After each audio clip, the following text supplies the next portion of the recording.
Hi guys, সকলোকে মোৰ YouTube চেনেললৈ স্বাগতম জনাইছোঁ। আজি আমি কেইটামান মহৎ লোকৰ বাণী জানো আহা। ব'লা এতিয়া ভিডিঅ'টো আৰম্ভ কৰোঁ।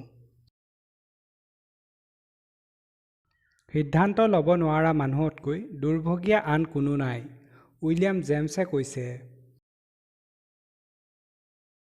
চৰিত্ৰৱান মানুহ জলৰ নিচিনা পবিত্ৰ, সিহঁত নিজেও পবিত্ৰ আৰু আনকো পবিত্ৰ কৰে। এয়া সত্যনাথ বৰাদেৱে কৈছে। যি জীৱনক প্ৰেমে প্ৰেৰণা দিয়ে আৰু জ্ঞানে পথ দেখুৱায়, সেইটোৱেই হ'ল ভাল জীৱন। এয়া বাৰ্টন ৰাছেলে কৈছে। সকলো বিজ্ঞানৰ আৰম্ভণি হয় দৰ্শন হিচাপে আৰু শেষ হয় কলা হিচাপে।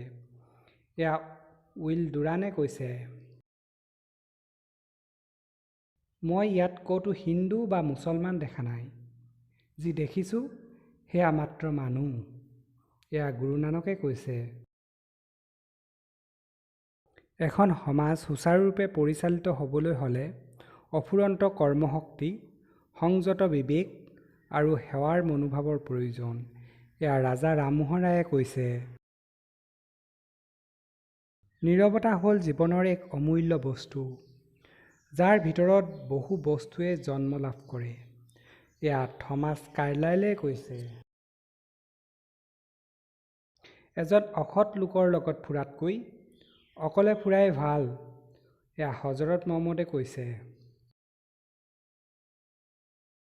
যি নিজস্বতাক হেৰুৱায় তেওঁ সকলো হেৰুৱায়।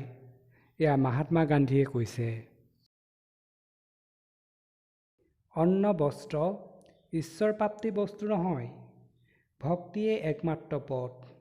এয়া শংকৰদেৱে কৈছে। মোৰ যদি ভিডিঅ'টো ভাল লাগিলে লাইক কৰিব, কমেণ্ট কৰিব আৰু ছাবস্ক্ৰাইব কৰিবলৈ নাপাহৰিব। লগতে থকা বেল আইকনটো ক্লিক কৰি দিব। তেতিয়াহে মই দি থকা নতুন নতুন ভিডিঅ'ৰ আপডেট আপোনালোকে পাই থাকিব। ধন্যবাদ।